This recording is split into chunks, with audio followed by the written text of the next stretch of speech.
So I'll start.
So Moses, I hope you can see everything loud and clear. You can switch on your mic on your computer, Moses, or any of the other CRs.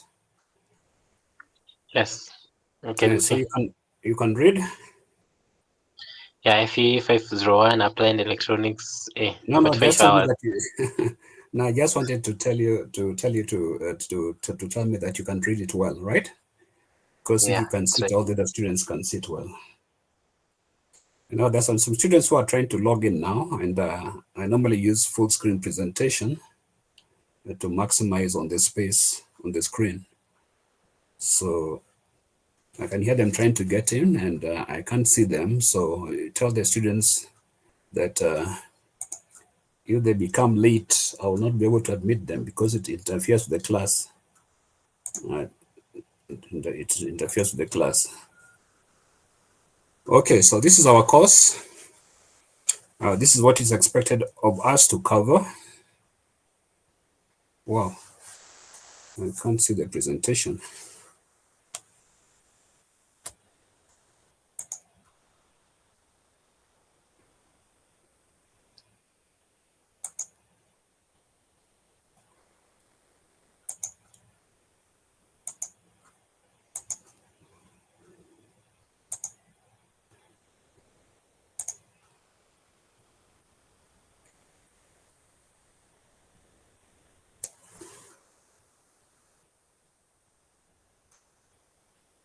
So this is what is expected of us to cover. So the first topic is non-linear analog systems. Non-linear analog systems. Moses, I hope you can hear me. Can you hear me? Yes. Okay. So we are supposed to study chopper techniques, lock-in amplifiers, logarithmic and anti-log amplifiers, multipliers, dividers, so function generators, relaxation oscillators, and ramp oscillators. Now, relaxation oscillators, ramp oscillators, we want to do them. This you normally do in your third year. Then the next topic is power supplies. So mainly we'll be dealing with the DC power supplies. So they expect us to know about capacitor filters, rectifiers, Zener regulators, emitter follower regulators, closed loop, series and shunt regulators, protection circuit and short circuit limiters. Now also the first part, which is capacitor input filters, that you do in your circuits. So we'll just start with the regular rectifiers and go to the Zeners. And then the last topic, because all these are very big topics, normally I give it as assignment, because yeah, students who are doing power electronics are going to actually have an advantage. Okay, but you just got to know the basics of this. But normally I've never had time to reach over here because this is actually a course by itself. And the students who are doing power electronics tend to have an advantage. So just read about force and natural commutations, DI and DVT limitations. So these are the rates at which the current in the commutating circuits, which are normally SCRs, their specifications, how fast can the current be turned on, and what's the maximum rate of change of voltage across the switches, the switching contacts of the SCRs and their limitations, then how to connect them in series and parallel. We normally connect, if you take the case of a diode, if you got a diode, say rated 50 volts, if you put two of them in series, they'll be able to they'll be able to pass comfortably 100 volts. And if the blocking voltage of each diode was, say, 100 volts, and you got two of them in series, then they'll be able to block 200 volts. Now, parallel connection of the switching devices. The switching devices are normally IGBTs, MOSFETs, and the SCRs.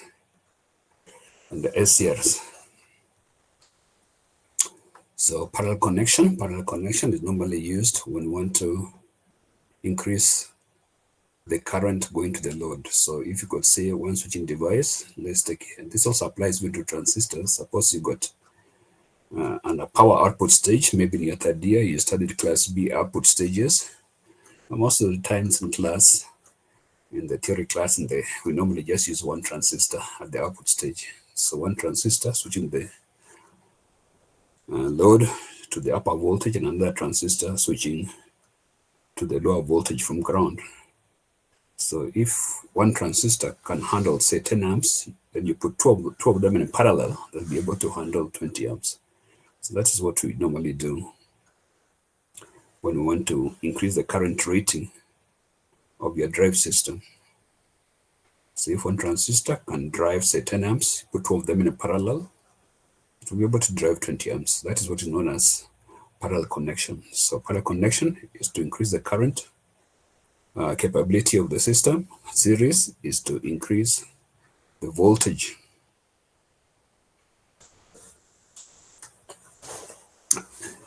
Increase the voltage across the two devices if your supply voltage is higher than which one device can handle. Then there's the basic principles of inverters, converters, and circular converters. Now, some of these things are out of date now. So inverters, you better read about inverters, the various types of inverters. An inverter basically converts a DC signal to an AC signal. So nowadays we have inverters. Nowadays inverters have become very popular because of solar energy systems. Because the solar panels only produce DC, but most of the appliances that you want to use require AC. So you got to have a way of converting the DC to AC. So for that we use inverter. A converter is the opposite. Converters convert from DC to DC. So we talk of DC to DC converters. So one can convert maybe from 50 volts to 20 volts, or maybe from,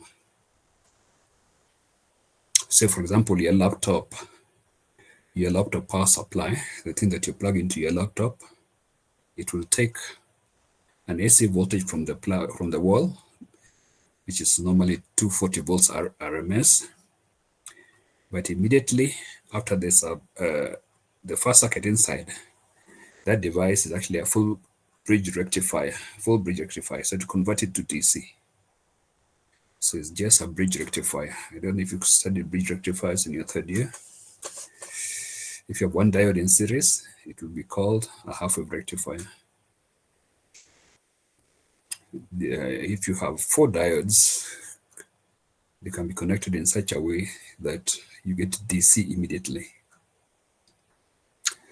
So we smoothen it.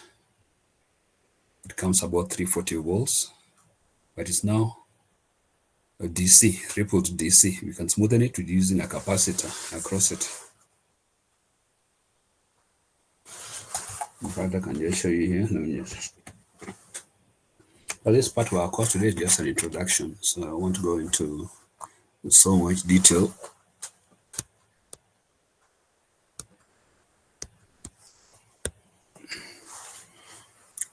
So we are talking about this converter here. So we say from the wall, for example, we get your AC, which is set to 40 volts, RMS, and then we use a device which is known as a rectifier. So inside the rectifier, there normally is 4 diodes.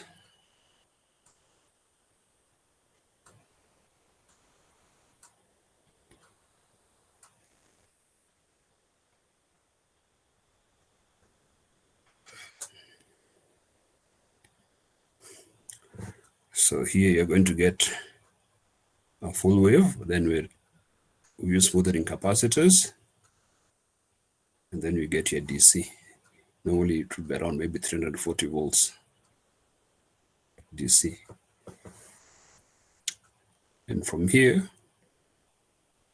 there's a circuit which is going to convert it to, for most laptops, it's about 19 volts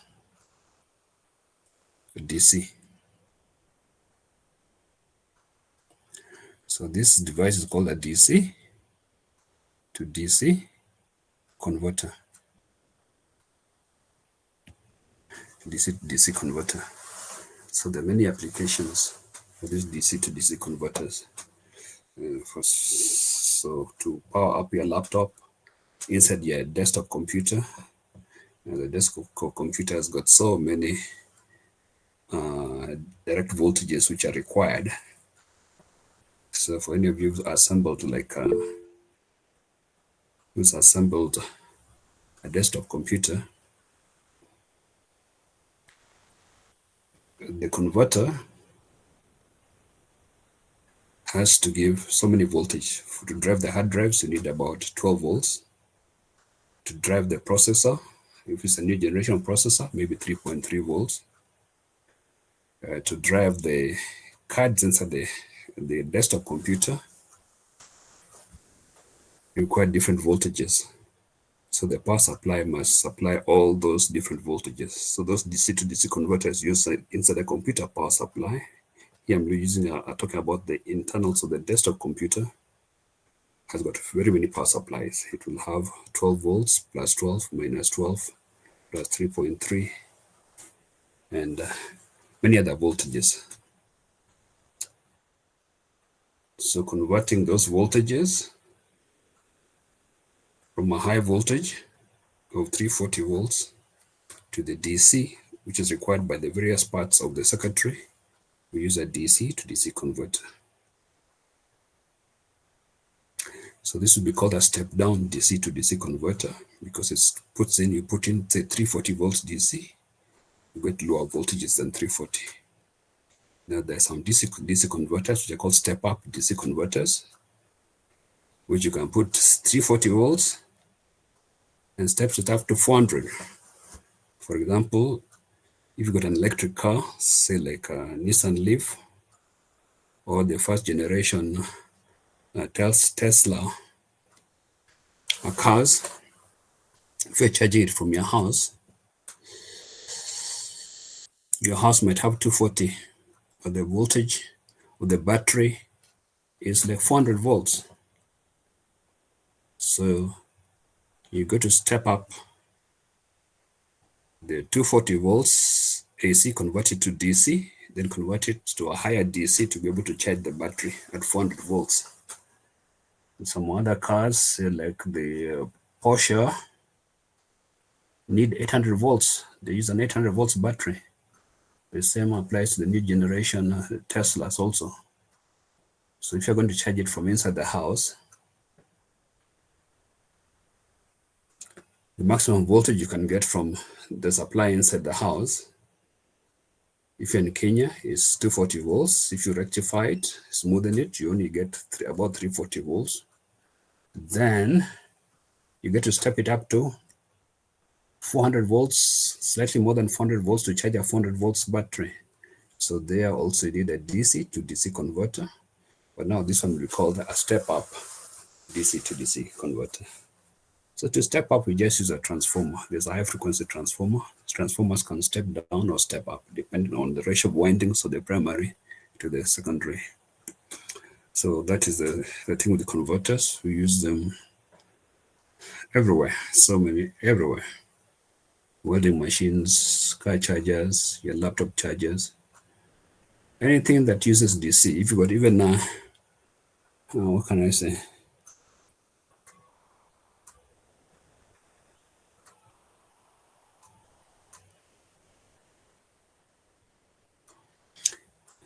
Inside your television, for example, the internals now, the modern television is similar to a computer. It's very, very similar to a computer. Because actually they have an operating system operating inside. So inside them also, you put in 240 volts, you plug your TV in, but the various DC voltages requires a DC to DC converter to power the various circuits. Okay, then there's cycler converters. Now these ones nowadays are not used. Cycler converters were used to drive electric motors, normally 3-phase motors, where you put in one frequency and you get a different frequency outside. Because the speed of the motor is proportional to the frequency, you could control the speed of the motor by changing the frequency. Nowadays, we don't use cycler converters. We have a more efficient way of doing that. We have what is known as VFD, variable frequency drives. So here's where those guys who are doing power electronics are going to have advantage over the others. I think we have a lab, the lab next to the measurements lab. They have some of these variable frequency drives inside, whereby you have a circuit where you put DC and you can control the output or sine wave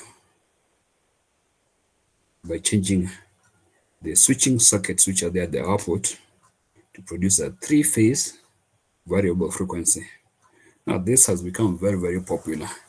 All your electric bikes, your electric cars, that's how we control their speed. You put in DC, you have 400 volts DC for a car or for a bicycle or an electric motorcycle. It could be maybe 90 volts.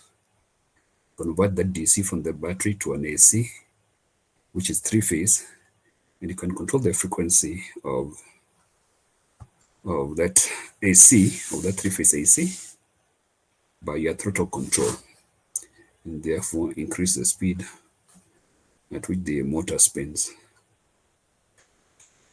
So this is what is expected for us to cover.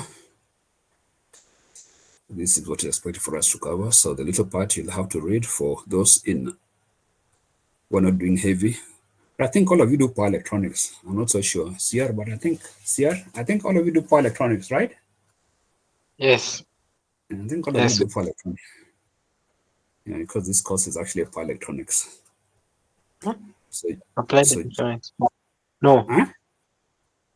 power is for Pardon? heavy. You people don't Power do power electronics, electronics?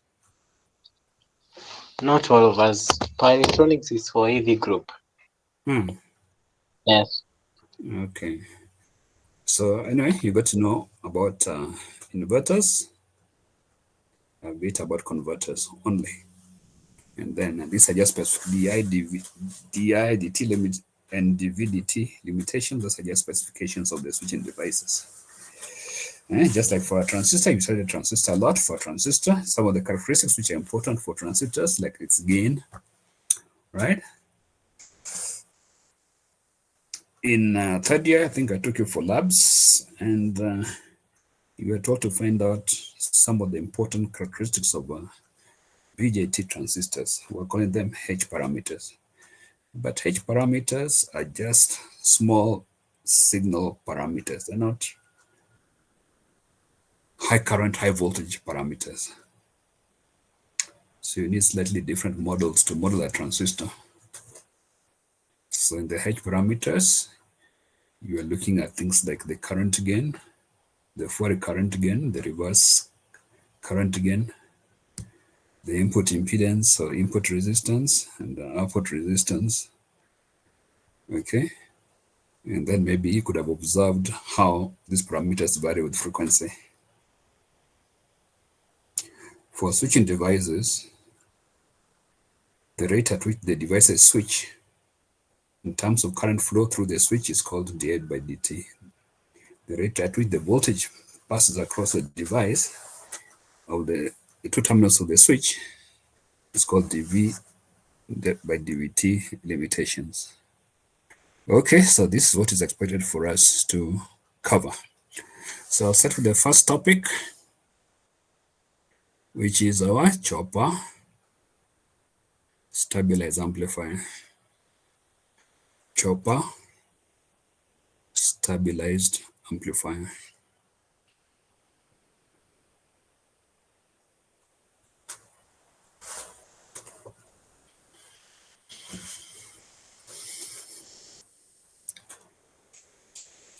Now, in your analog electronics,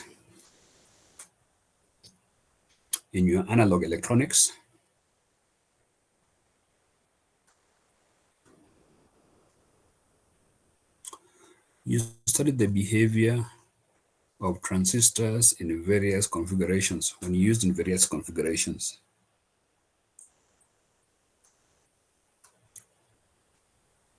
The most common was the common emitter configuration. You saw its performance, common base, and common collector configurations. Then we coupled them together to get transistors such as the cascode configurations.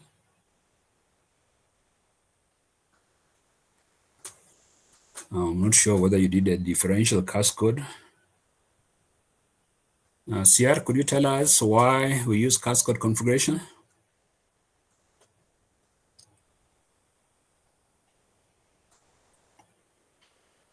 Or anybody in the class can switch on the mic and tell me,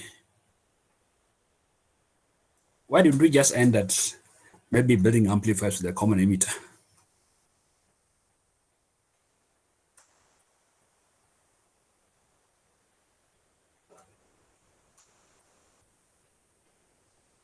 Can somebody tell me?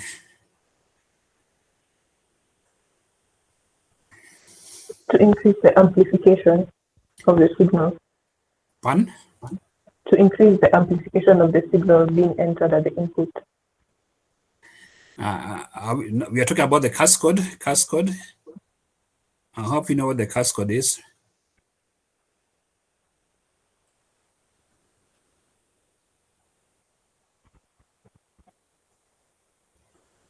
Or am I just talking to myself? Okay, let me draw it here. Maybe I can remind you guys. I know you people, you just cram for exams. But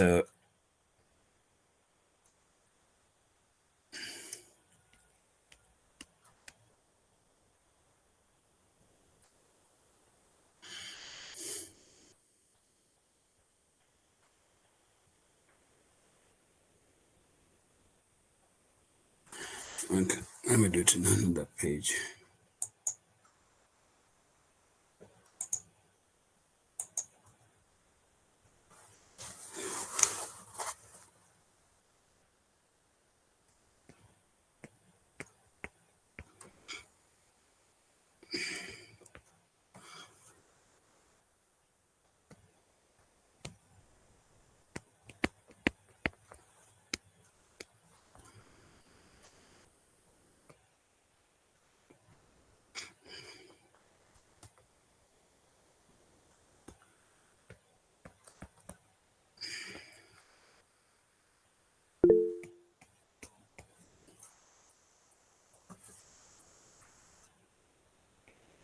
So Sierra told your friends that when I use full screen presentation, I cannot see them. I can hear them trying to get in, but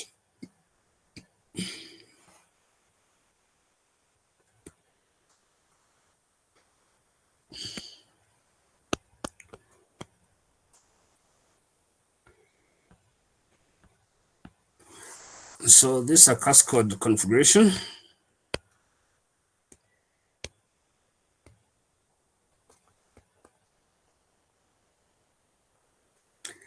So we've got a common emitter transistor here. We've got a common base transistor up there. That's the configuration I'm talking about. And you started this one, isn't it?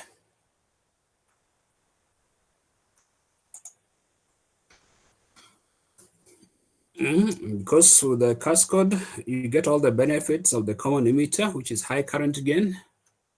And by connecting a common base at the output of the common emitter, you cancel the Miller effect capacitor between the collector and the base of the first transistor. So you get a high frequency response. Okay, so that is cascode. So that one was to get a high frequency amplifier with a high current gain. High current gain. The common base configuration has got a very high frequency response, but the current gain is unity. So power gain is less than that of a common emitter. So with the cascode, you get a higher power gain. And of course, common collector is only useful when you're buffering, when you want a high input impedance so that it does not load the source, but the voltage gain is less than 1. I hope you know that. Okay.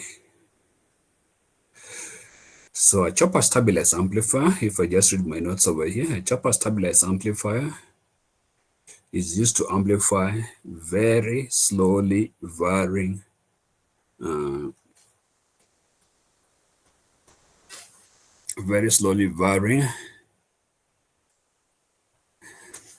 Actually, there's something missing here. I should type low amplitude signals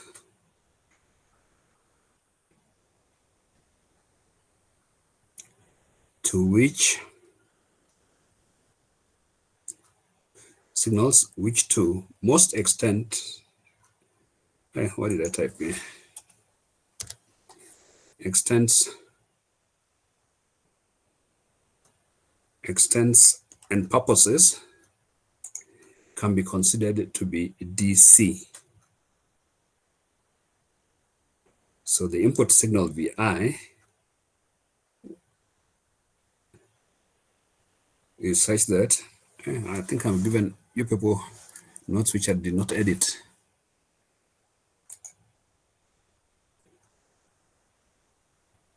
So this is approximately equal to 0. Let me just write it.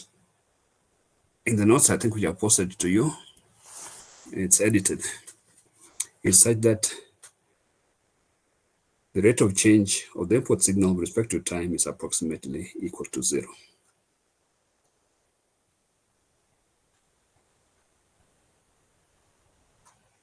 Most of the amplifiers we've designed in our earlier classes, you're using signals maybe of 1 kilohertz.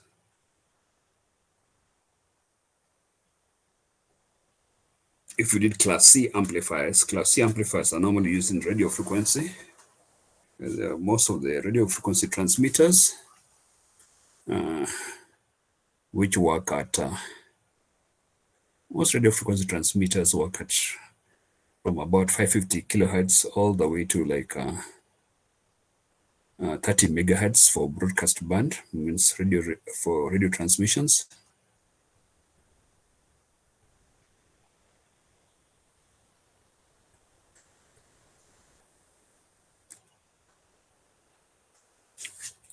Now, radio frequency range actually extends more than that. A long time ago in Kenya, from about 60 megahertz to around 80 megahertz was reserved for television.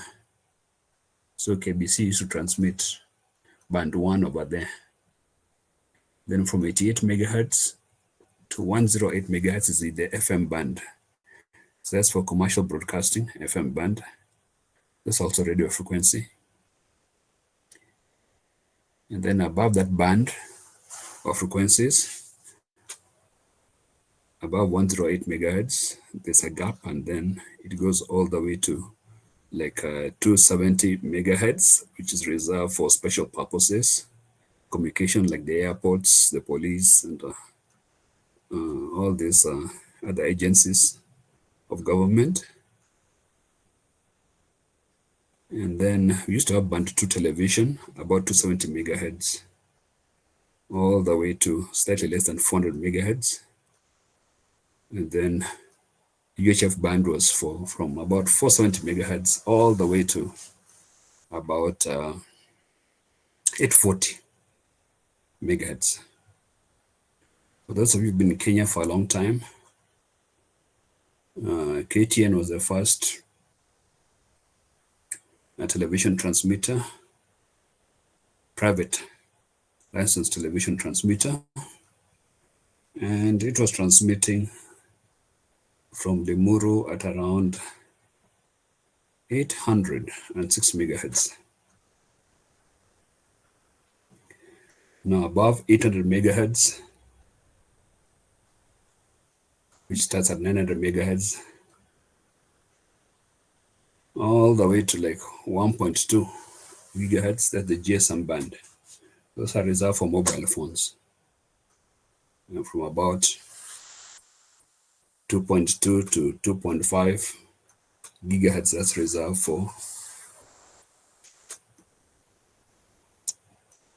reserved for your Wi-Fi equipment.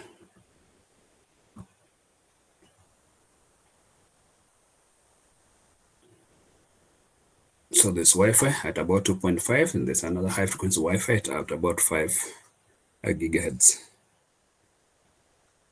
Above 5 gigahertz, reserved for satellite frequencies. Those are radio frequency bands. So let's come down to these low frequencies. Now I said that this is an amplifier which is used to amplify very slowly varying low amplitude signals, which to most extent can be considered to be DC. Let me give you an example. Supposing that a signal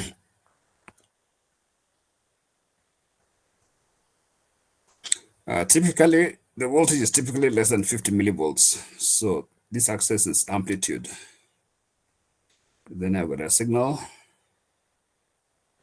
which varies like that, say. And maybe here is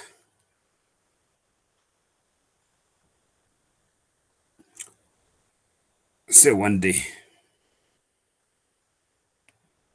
When it changes its amplitude from positive to negative is 1 day.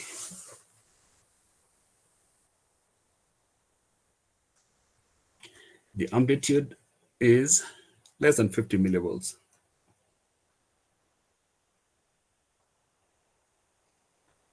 Now, suppose I send a student to the lab. You people come to the lab in the afternoon. So let's assume this is, it starts in the morning and ends at 6 o'clock. Let's assume this is 6 p.m. and the starting point here is 6 a.m. So a student comes over here in the afternoon, say, measures the voltage. They get a certain voltage.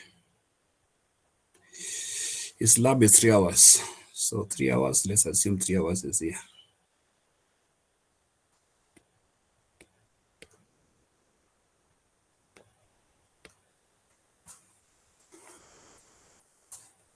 So there it was maybe 40 millivolts.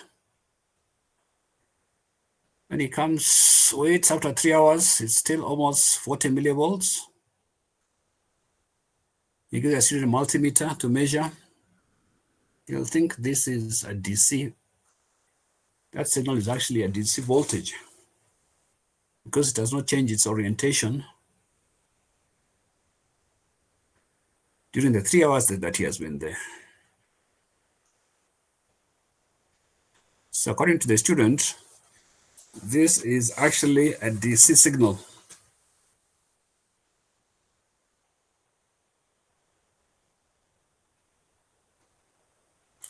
But it's actually a very slowly varying DC signal. It's actually a very slowly varying DC signal. Now, most of the amplifiers we studied in class are not capable of coping with the amplifying such a signal.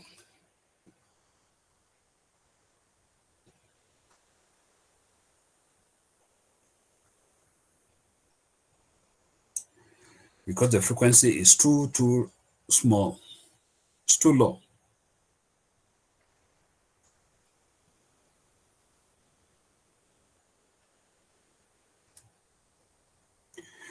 And why is that? Can somebody tell me why that is so? Because this signal is not 0 hertz. It changes its direction almost after a whole day.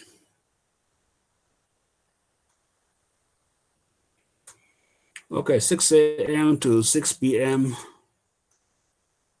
is 12 hours. So the period T is 1 over 12 hours. So the period T is approximately 1 over 12 hours, which is 1 over 12 times 60. That's minutes times 60, and that's seconds. So this is the period in hertz. That's a very low frequency.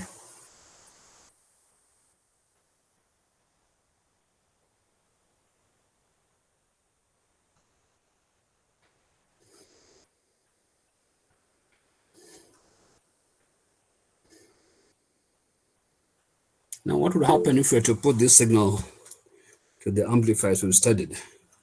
For example, I just drawn some.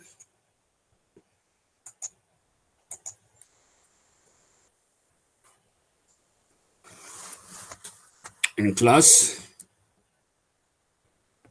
you studied your basic common emitter amplifier.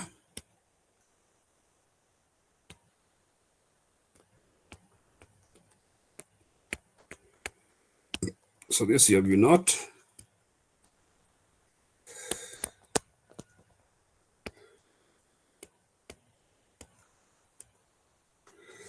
So this is your VI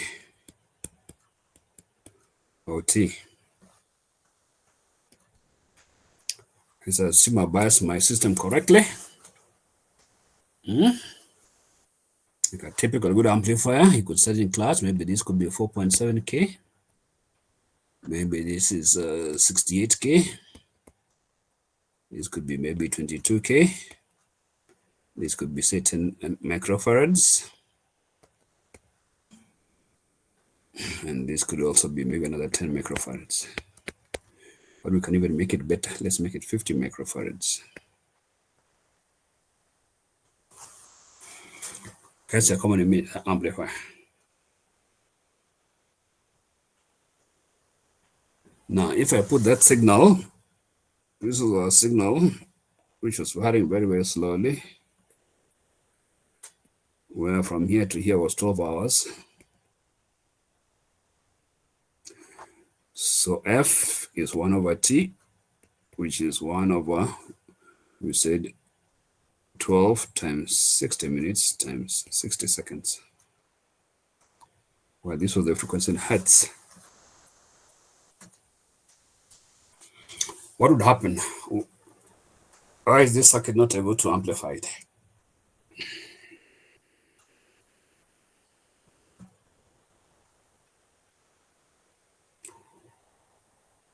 Somebody with the calculator, please calculate for me this. 1 over 12 times 60 times 60.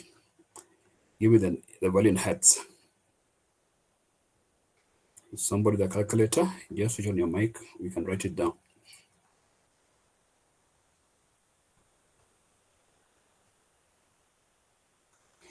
I don't have my calculator with me over here. 2.3 times 10 to the power negative 5. What? Repeat again. 2.3 2.3 times 10 to the power negative 5. 10 to the power negative 5 hertz. Okay, thank you.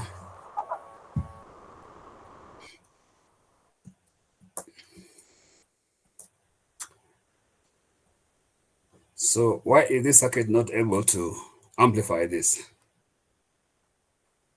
signal? Let's assume it's 50 millivolts. The maximum amplitude is 50 millivolts.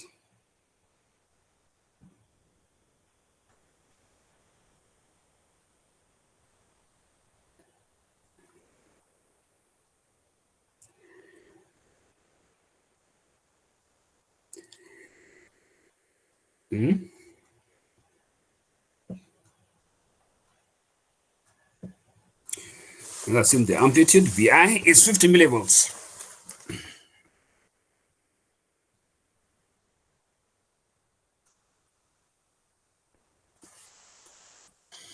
So if you look at this circuit that I've drawn over here, the capacitor at the input,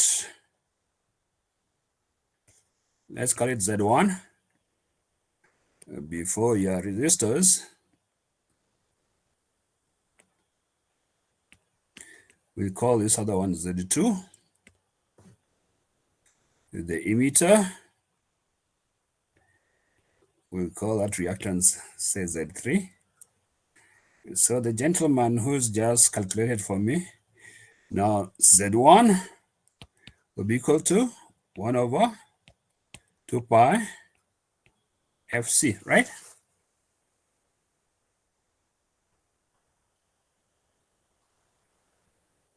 Let's assume all these ones are all 50, so that it's easy for all of us. So yeah, so calculate for me this one. So this will be 1 over 2 pi F is what you put over there. 2.3 times 10 to the minus 5. And C is 50 times 10 to the minus 6. Okay, so we can say Z1 is actually 2 pi times 2.3 times 50 into 10 to the power 11. Or you can cancel this, times 5, 10 to the power 10. So my friend, can you calculate for me 2.3 times 5 times 2 times pi?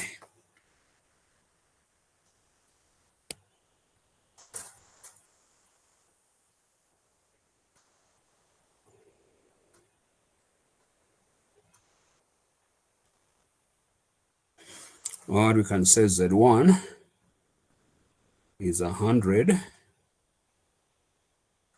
times 10 to the power 8.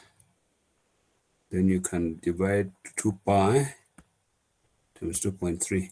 So just divide for me 100 divided by 2 pi times 10 to the power 3. 2 pi is approximately 6. Oh, that is pi times 4.6. You people don't have calculators. 6.92.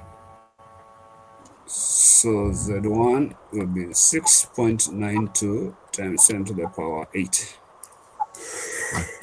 That's how many mega ohms is that? That is almost, a mega ohm is 10 to the power 6. So this is 692 mega ohm.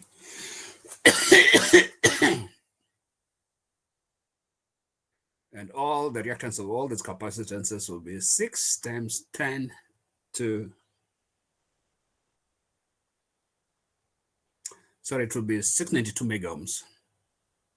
So you put your input over here, which is 50 millivolts, and you got a reactance of 692 mega ohms. Got a reactance of 692 mega ohms. A reactance of 692 mega ohms. I'm just opening your eyes a bit, just a bit.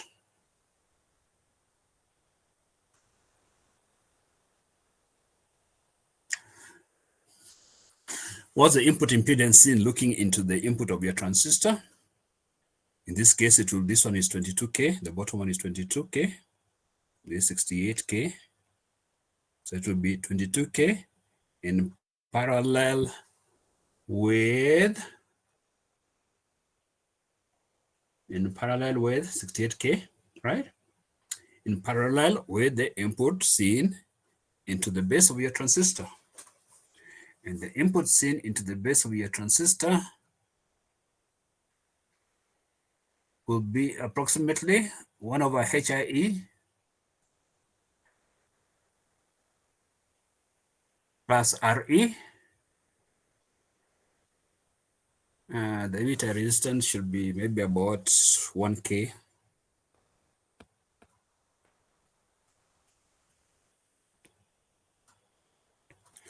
So 1K in parallel with anything will just be 1K times beta. If it's a small signal transistor with a beta of about 200. So the input impedance will be approximately 200K. So the net effective input impedance will be approximately 22K in parallel with 68K in parallel with 100K. Sorry, in parallel with 200K. So it will be just slightly approximately 2K. Approximately, I've not calculated it, but just by looking at these figures, 68K in a parallel with 22K in a parallel with 200K, which is the input. So 200K in parallel with this 22K over here, which is just approximately 200K or slightly less than 200K, and this 200K in parallel with 68K, we're slightly less than that. So even let's just leave it to be approximately 22K. So the signal going into the input of the transistor to be amplified, we'll get an equivalent circuit, which is similar to this. So this is approximately 22K. This is 692 mega. So the signal here, I'll call it V in dash. This side is 50 millivolts. So the signal going into our transistor will be very, very tiny, very, very tiny. If you use the voltage divider principle, so it will be VI will be approximately 22 divided by 22 plus 692 mega ohms. These ones are Ks. Anything to 50 millivolts. And that's negligible.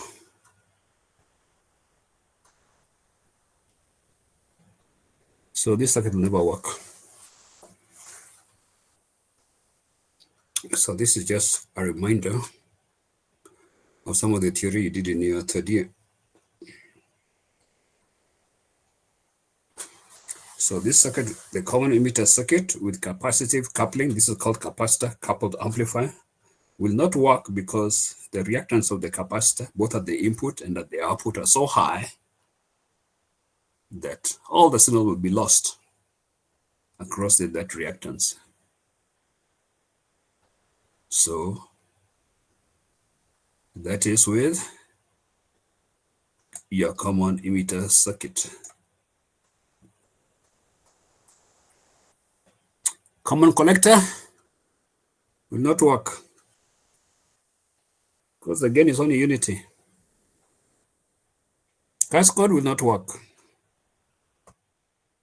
The only amplifier that can work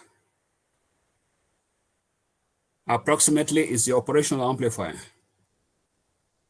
You studied operational amplifiers, right? Moses, did you study operational amplifiers? Yes, we did.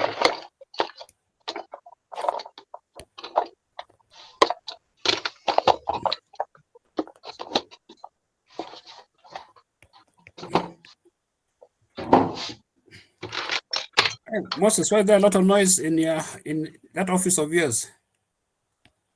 What are you doing? What you are not doing? You're not listening to the work. Huh? You're making Just tea in your room. it's okay, it's sorted. Huh? You are not attentive. You're doing your own things. I'm very attentive. Okay, this is your operational amplifier, right? You use a lot of them in your labs. The common 741, right? Isn't it? Now, why won't this circuit also not work? Could somebody tell me?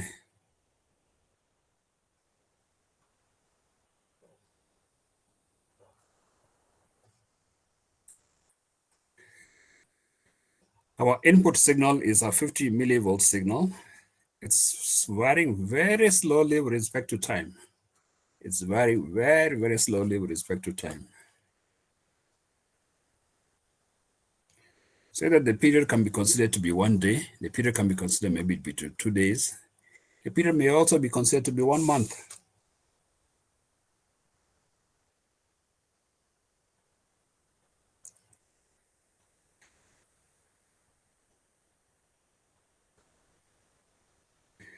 Anybody switch on the mic? Anybody. Tell me why this circuit will not work.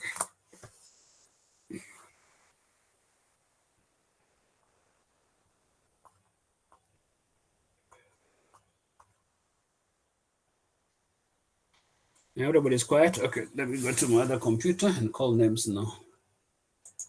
Or people.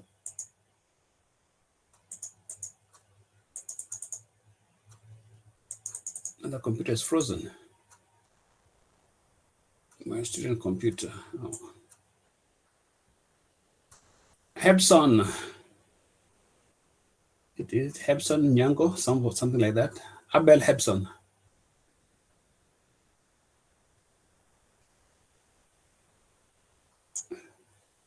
Odor, you switch on the mic. When you're talking, if you put messages, I cannot see messages in my main computer. I'm using full screen presentation. I can only see that message in my student computer because I've also logged in as a student with another computer so I can see what you people are seeing. So Hebson, you've written something. What did you write? Switch on your mic. People learn together.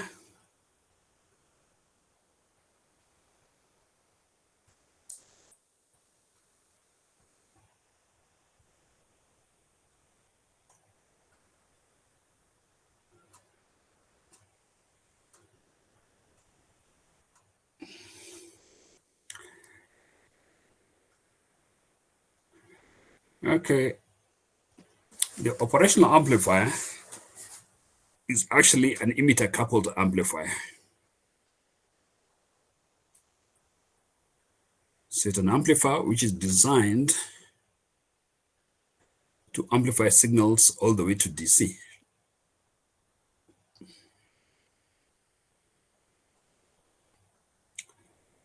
It's designed, it doesn't have any capacitive coupling. So if you had to look at a simple operational amplifier,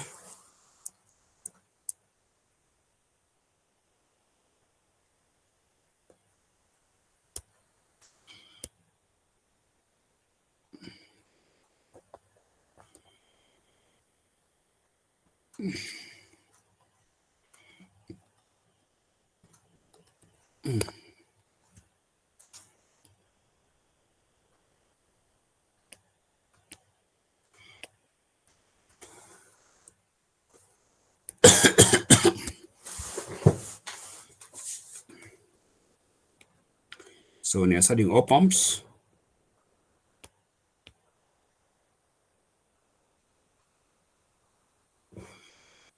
a simple op amp will be constructed this way.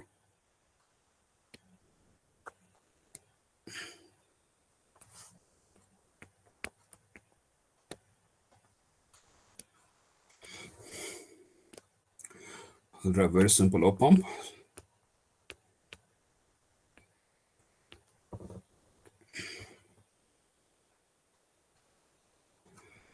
The output is class B, so a constant current source. You learned that you can build a constant current source.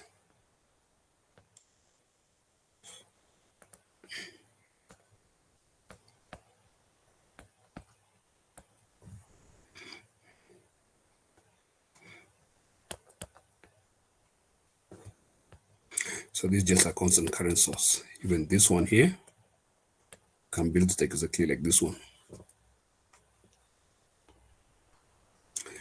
And then the output is class B.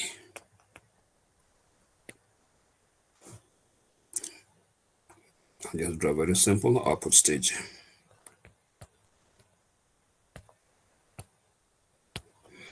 This is typically about 25 ohms.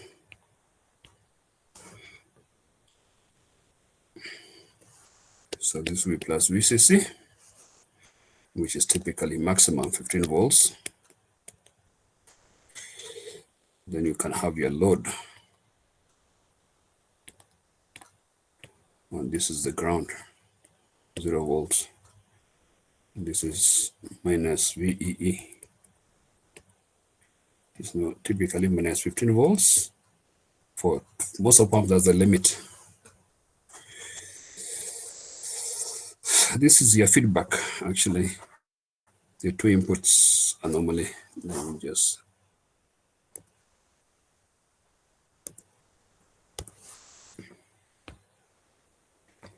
The inputs are not normally connected. You connect it in your circuit by yourself.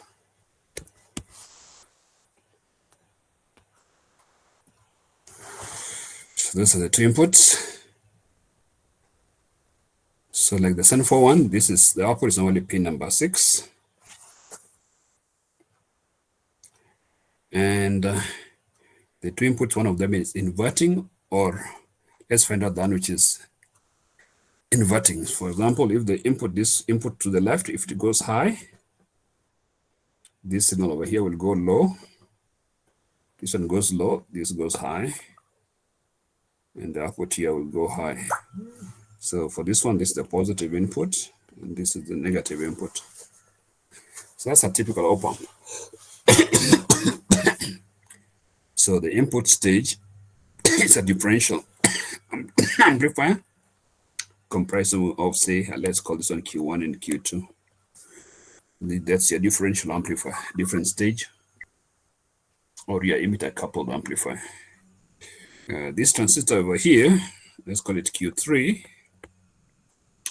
This is your voltage amplifier. Most of the voltage gain is provided by that. This diodes D1, D2, let's call this diodes D1, D2. You can either use diodes or you can use a transistor. Transistors to affect those two. These are just for biasing these two transistors, so there's no crossover distortion. Because for a transistor to work, the voltage between here and here, cut-in voltage, you want is normally typically 0.4. So you want this voltage to be at least 0.5 volts. This side positive, negative, and this one also you want this side to be minus 0.5 volts approximately. So the total voltage drop across here is about 1 volt. So if you use silicon diodes, they'll have the same cut-in voltage, maybe about 0.5. So those two diodes are just for biasing.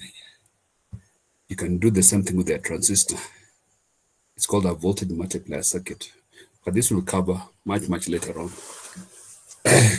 So when you set your op amps, that's actually what there is in an op amp. You have a differential input stage, you have a voltage gain stage, then you have the buffer stage, which are just class B outputs with some protection circuit. So this circuit can work. It can work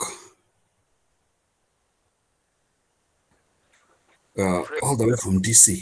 Security, Xmas, born to trade. Kaveke Jonathan,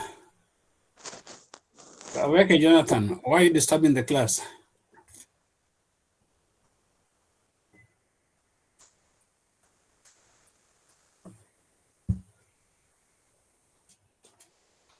So this is what is inside the op amp.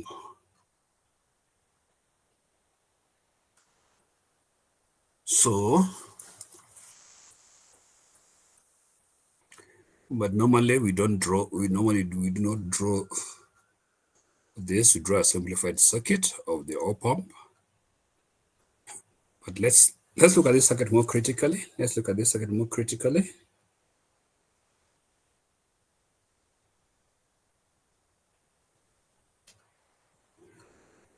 So if I ground pin number 2, let's assume the input, my Q2, the base of Q2, if I ground it, so this will be open loop again, and put a signal at my positive input, then the signal can be coupled direct to the ground. I can put a voltage source to the ground and my amplifier would work. It will work all the way from DC to the highest frequency possible, depending on the frequency response of the transistors. But transistors have got a problem.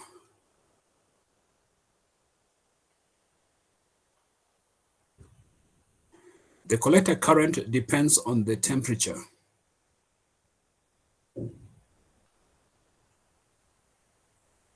The current which is flowing through the collector current of your transistor, IC, is in general I naught e to the VBE over neta VT minus 1. Helmholtz equation.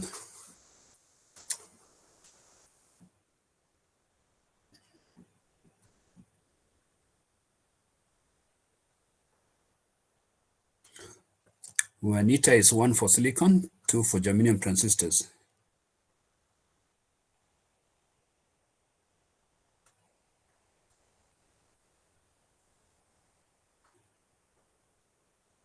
So for example, if I was to plot a VB curve,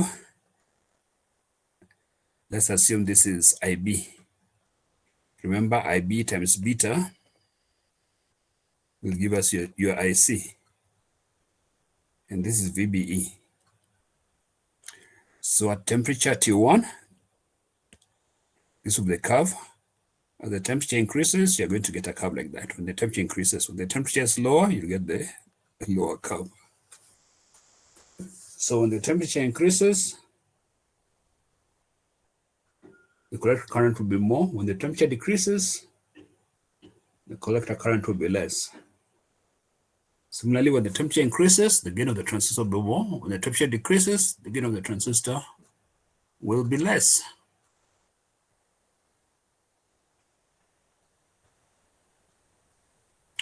That means that even if there's no signal, let's assume that this input signal, let me rub it. If I ground this, I ground both of the inputs, and the voltage was 0 at the output.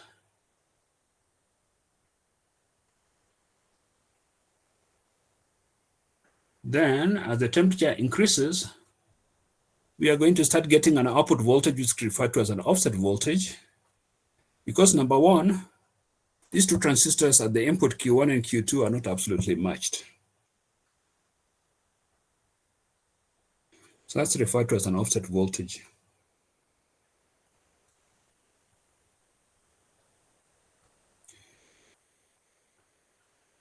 Even when transistors are actually fabricated on the same wafer, they're normally referred to as matched transistors. They're fabricated at the same time, just like the way we make IC chips on the same wafer. You find one transistor might have a current gain of, say, 190, the other transistor 200. So if you put a transistor, let's assume Q1, which is fabricated at the same time, has got a current gain HFE of 190 at that temperature, and Q2 has got a HFE of 200, there'll be a slight imbalance.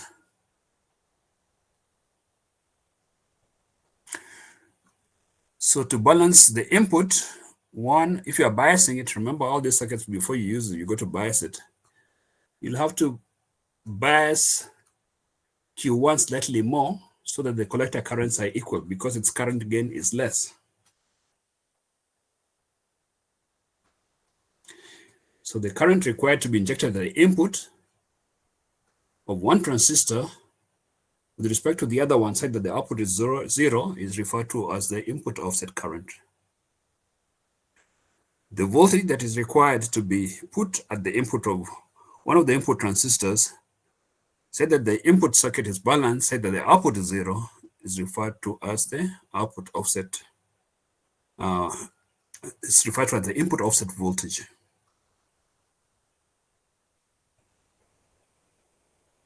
And this input offset voltage gives rise to an output offset voltage. And this input offset voltage and also offset current gives rise to output not being 0, even when the input signal is 0, even when we ground the two input signals. And furthermore, what happens is that when the temperature changes, this offset voltage changes. So although the op-amp is a very good DC amplifier, it has got problems.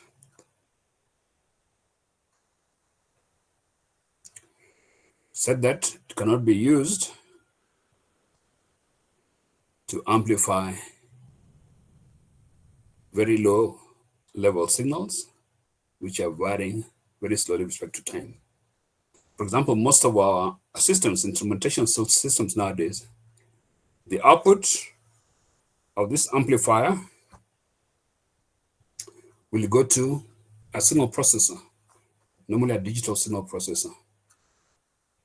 So the output goes to a digital signal processor.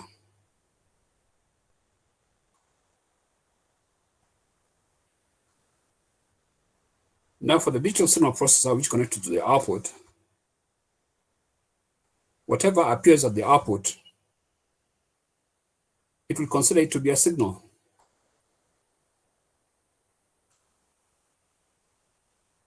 So whether it's the offset which it's measuring, or the signal input plus the offset of the system, which is measuring, to the DSP, or to the signal processor at the output of the system, it processes both. It doesn't know which is the signal, it doesn't know which is the offset.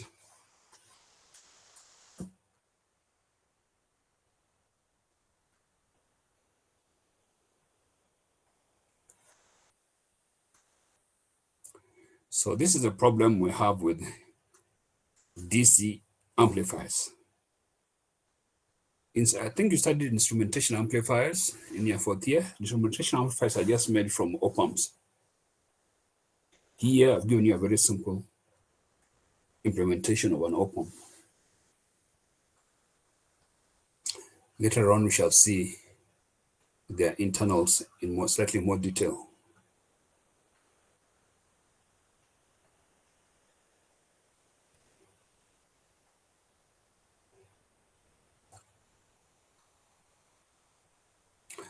Now, the other problem that transistors have is noise. Can somebody tell me in your third year the various types of noises which are generated by the transistor? I'll call some names. I can see there's Joan Chalagat. Joan, can you switch on your mic?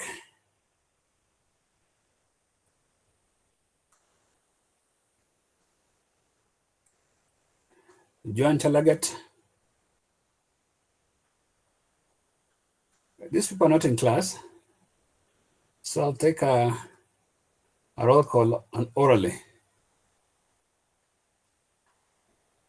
See, your students are not in class.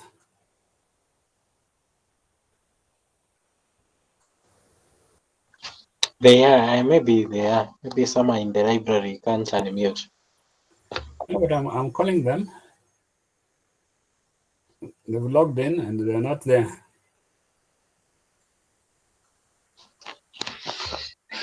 Okay, Sierra, you tell us what are the types of noises generated by transistor? There is short noise. There is short noise. Which other one? Thermal noise. Short noise is thermal noise. It's similar to thermal noise inside the transistor. But the other thermal noise is because of the circuit.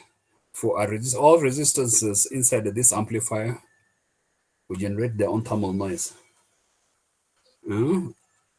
What is the noise voltage VRMS? If you have a resistor, of value R,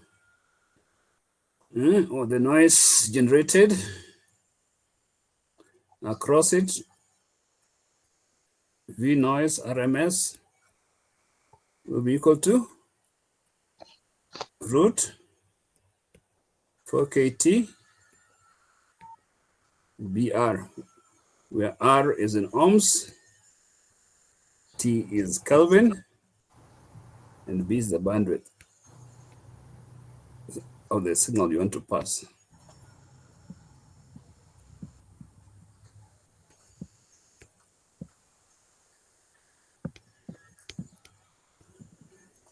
B is the bandwidth.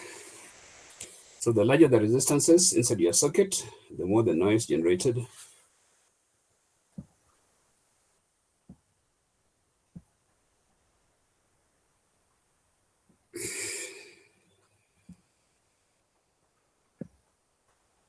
Which other noise generated?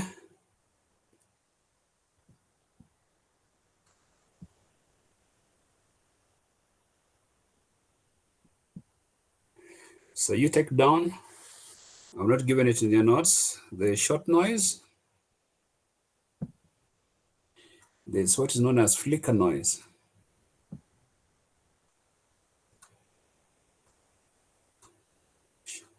Short noise, also referred to as Johnson's noise.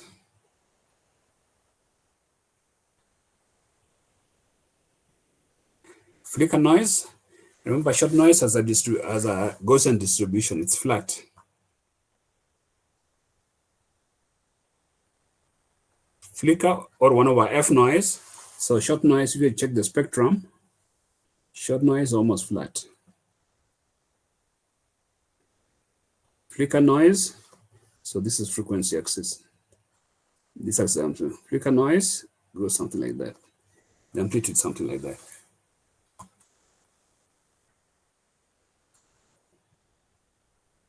So normally when you're designing a low noise amplifier, you got to make sure that Q1, Q2, Q3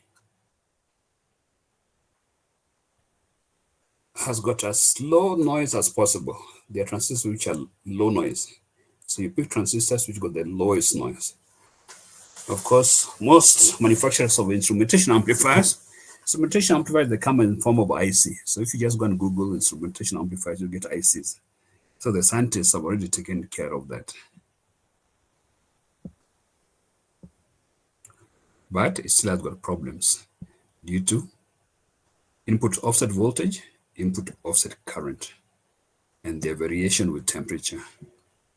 So this circuit over here of an op-amp still is not suitable because the input signal will add it to the input offset voltage or current and then be amplified through the system. So at the output, you're going to get the signal amplified plus the offset voltage due to offset voltage, plus output due to offset voltage or current, whichever is bigger. Hence the need for an instrumentation amplifier. So let's go back to our notes.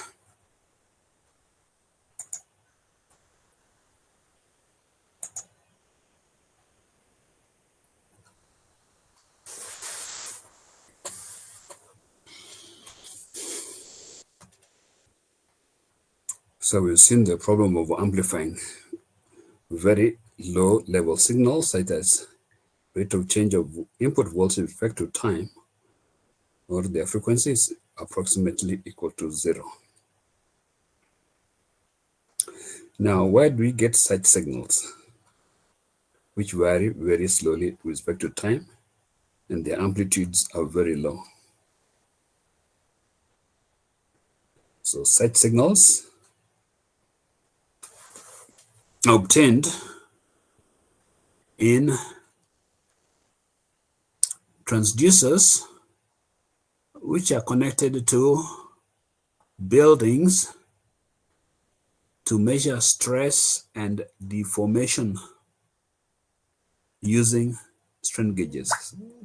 So the transducer itself is a strain gauge.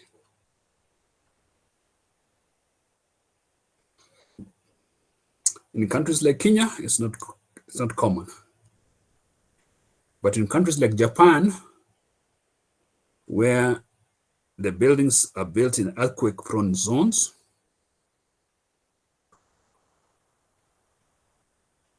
where there are lots of tsunamis, the columns of the buildings are normally connected to strain gauges, which measure stress or deformation. A strain gauge is just a wire which is clamped at both ends. So if there's a deformation in the material, the wire stretches, and therefore its resistance increases. That can be amplified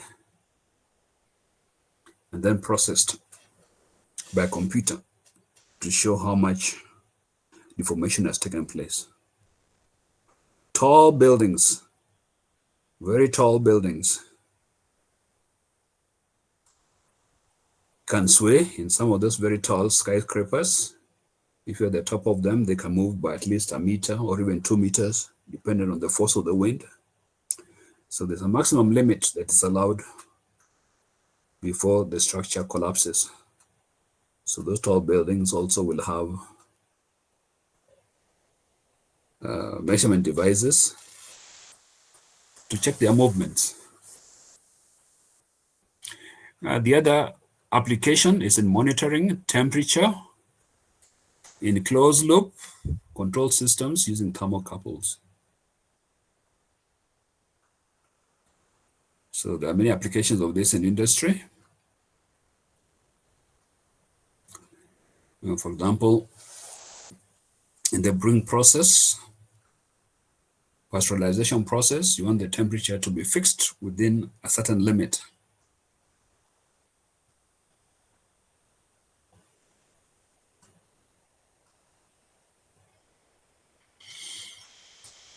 So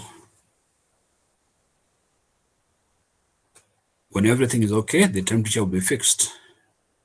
When things start going off, it may start going off slowly. So the signal will be a very slow varying DC from the thermocouple. Other measurements.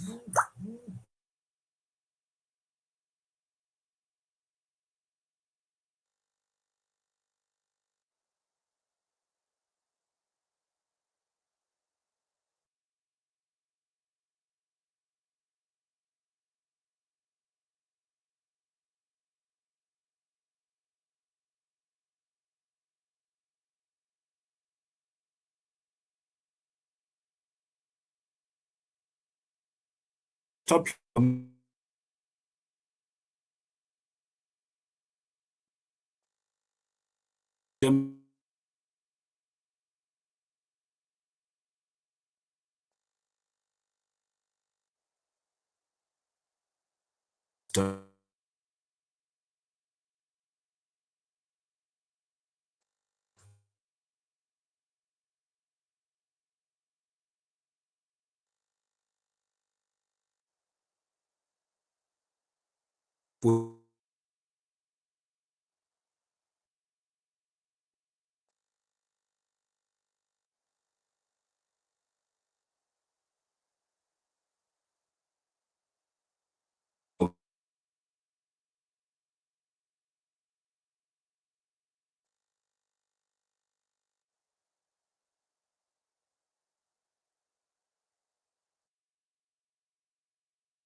Hello, sir. Can't see.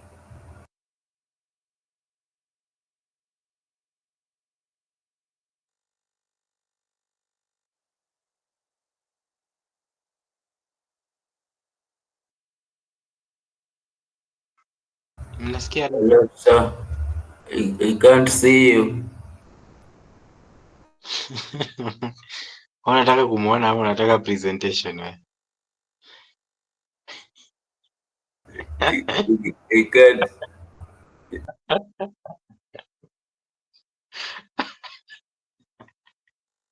Actually, can't see you. Hello, sir. You have sublime. Wait, ni wangapi wasikii?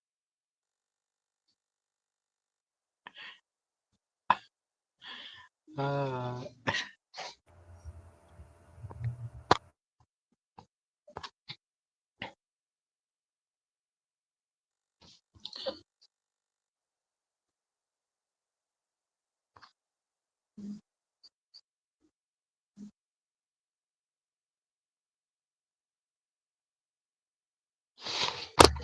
Can you hear me?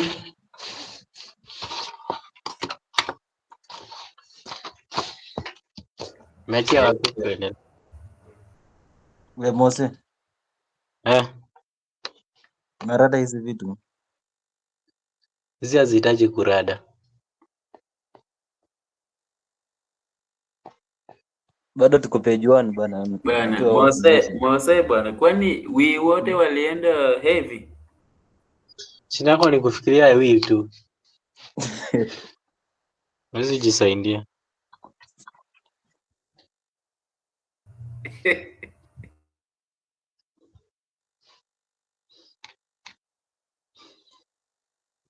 Niendelee kuwafunza hapa. Hata sikuwa najua amepotea. Rico ndiye ameongea nikajua.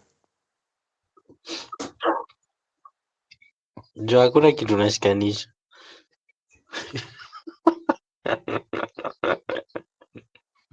This year ni Mose, tunategemea. Uko huku? Bana. Una expect nikuwe light ama? Kwani hii ni ya heavy? Wala sasa hata ujielewi.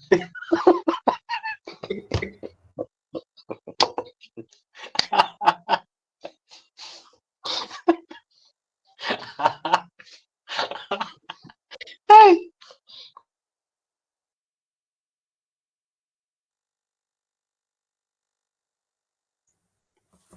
Marigo, you are behaving like a small child.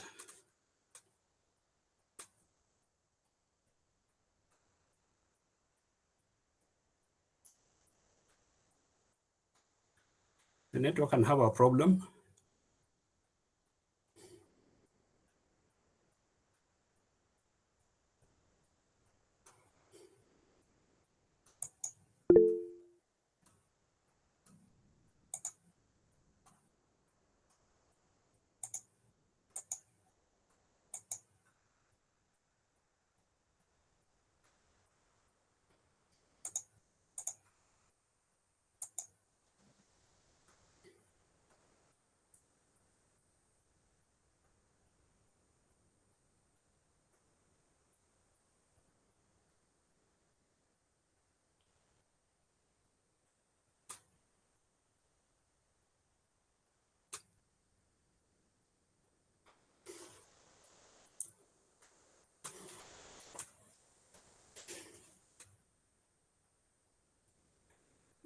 So we just had a small network problem.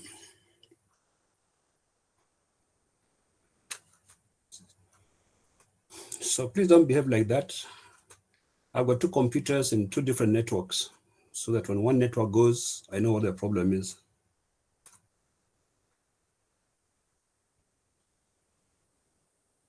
And next time I'll be recording it so that all you people make fun.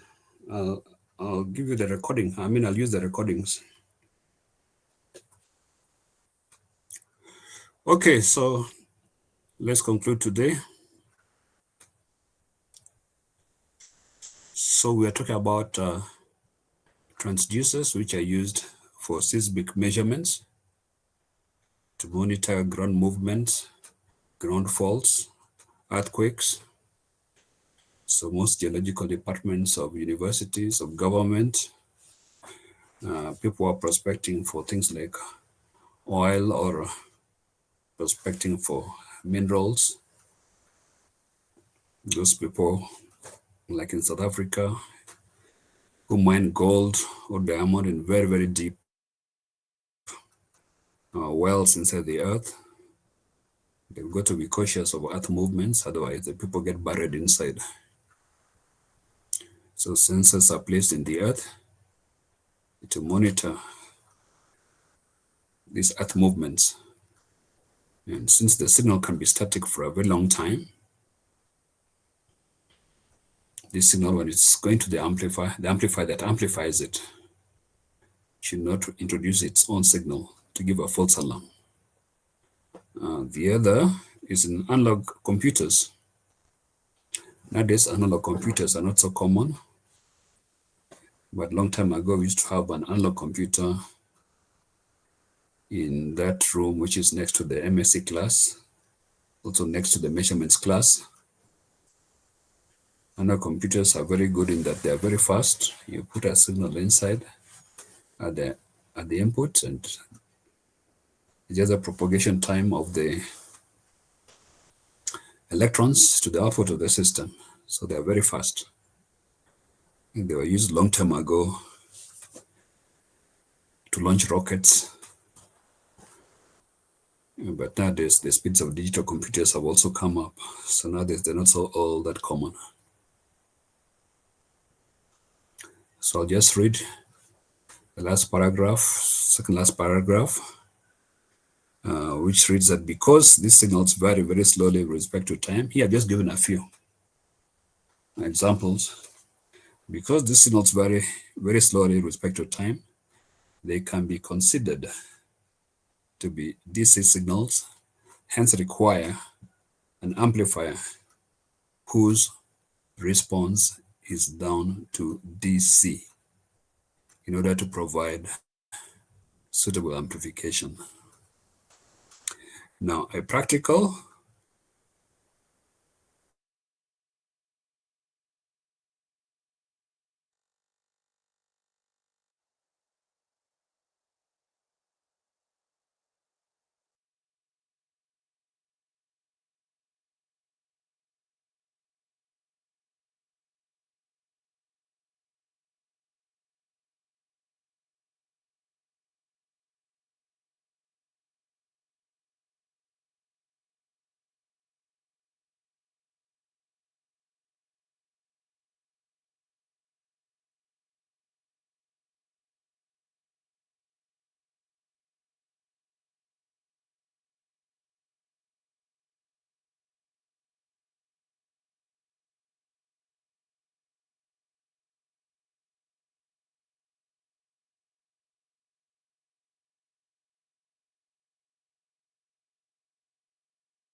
Seem like ametoka tena.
And so Moses, nimetoka tena. Yeah, your connection is okay now. No, it's not nimetoka tena. I did not want to get disconnected. You think I want to get disconnected when I'm teaching? Not really. I tried calling you offline.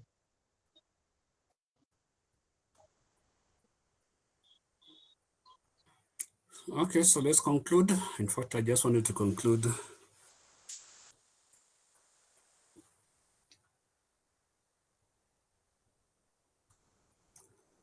on this one that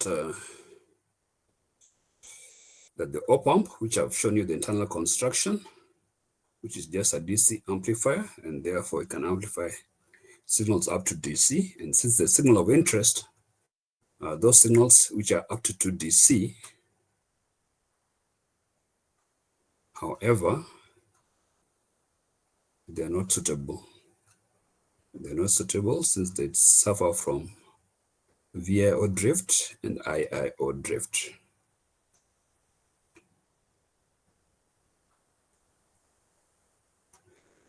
VIO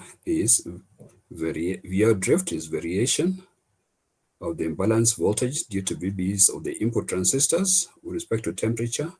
IIO is due to the difference of the current gains of the two transistors, which vary with respect to temperatures.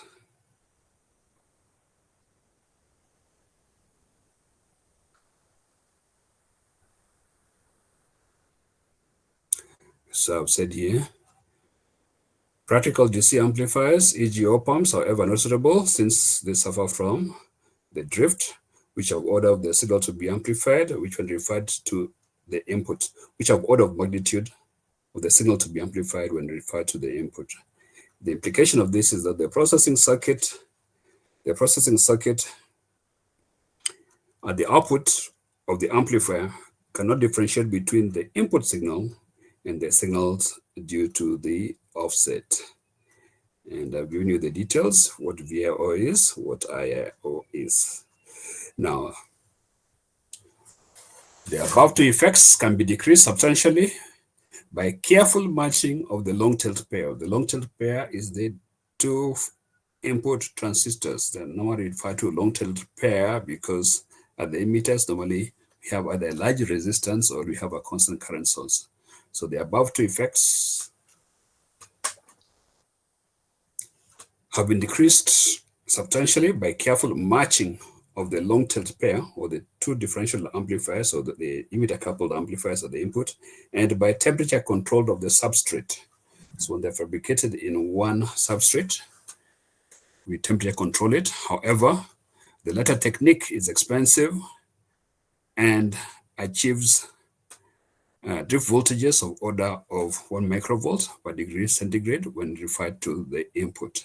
A cheaper and higher performance alternative is to use a chopper stabilized amplifier, which provides superior temperature, and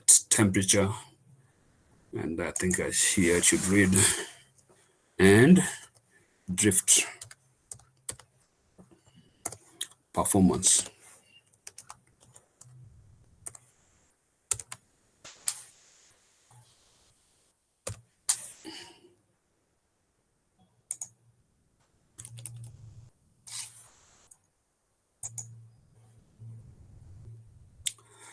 Now, the chopper stabilized amplifier consists of the following. It consists of a modulator, an AC amplifier, and a demodulator. So that is what we are going to start with in the first class. So maybe this notes I could have just written here.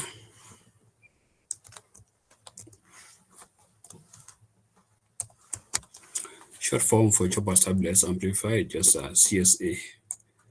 Chopper stabilized amplifier consists of the following. These are the building blocks of the chopper stabilized amplifier. There's a modulator, there is an AC amplifier, and then there is a demodulator. So I'll stop over there for today and answer questions so far.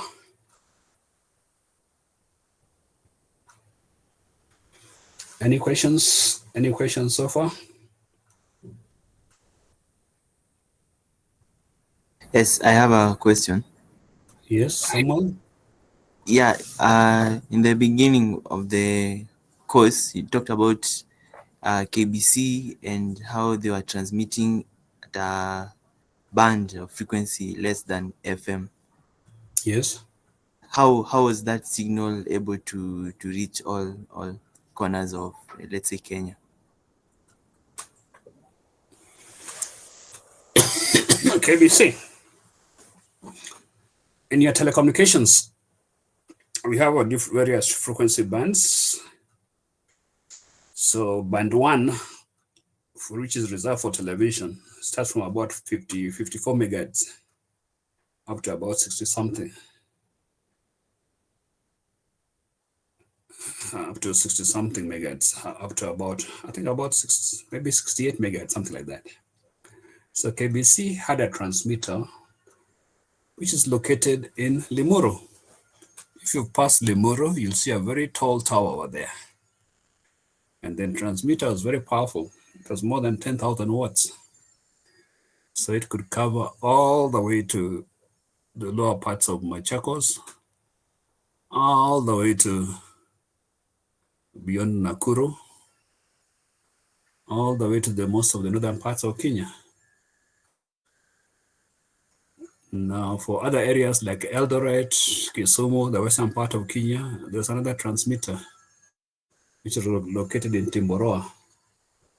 So the audio signal, for example, from near Nairobi University, we have the KBC studios just next to Nairobi University, next to Norfolk Hotel over there. They send the audio signal in microwave.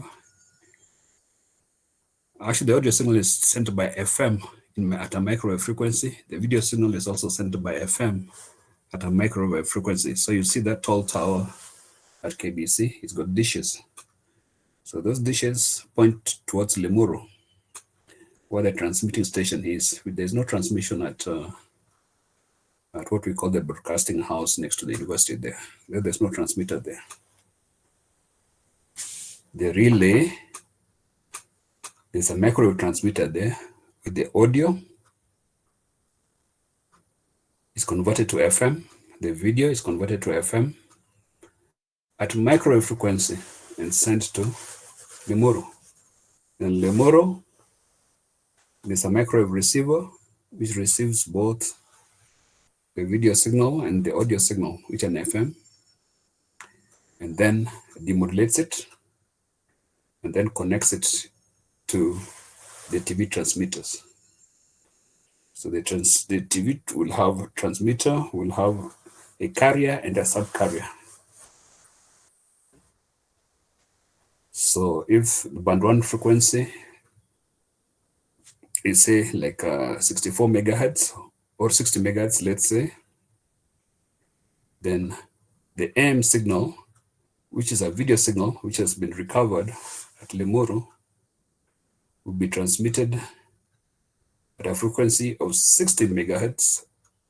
Sorry, 60 megahertz. And the audio signal, which is an FM signal, will be transmitted at 64 megahertz. So if you're in Eldoret, you're in Kisumu, you're in Machakos, your antenna will have a bandwidth that will get all frequencies from 60 to 64 megahertz. So inside the receiver, you have an amplitude demodulator that gets the video signal. And then also we have an FM demodulator, which will demodulate the subcarrier at 64 megahertz, which contains the sound. And it will refer to your speakers inside your television. And the audio will go to drive the video amplifier and hence the CRT screen of your television or your system. So those in Mombasa, it will be the same thing. There's a microwave link from Nairobi all the way to Mombasa. Then in Mombasa, it's converted. I don't know what it's in Mazeras, a high place. So that's what the transmitter is. So audio information, video information goes up to Mombasa in microwave. Then from microwave, we recover the sound, we recover the picture information or video. Then we transmit it in band 1 or band 2 over there. Those are frequencies which are below FM frequency. FM starts from 88. So I hope that answers your question. So Yes, there's a microwave link. There's a microwave link from Broadcasting House next to the university, all the way to Limuru, all the way to Timboroa. It's the same applies to Mombasa.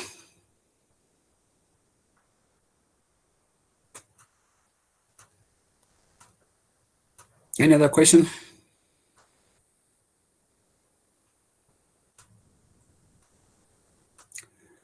Any other question? Okay. Maybe about Yes. the next class. Are we still having it online? The Thursday class, right? 1 hour. We can have it online.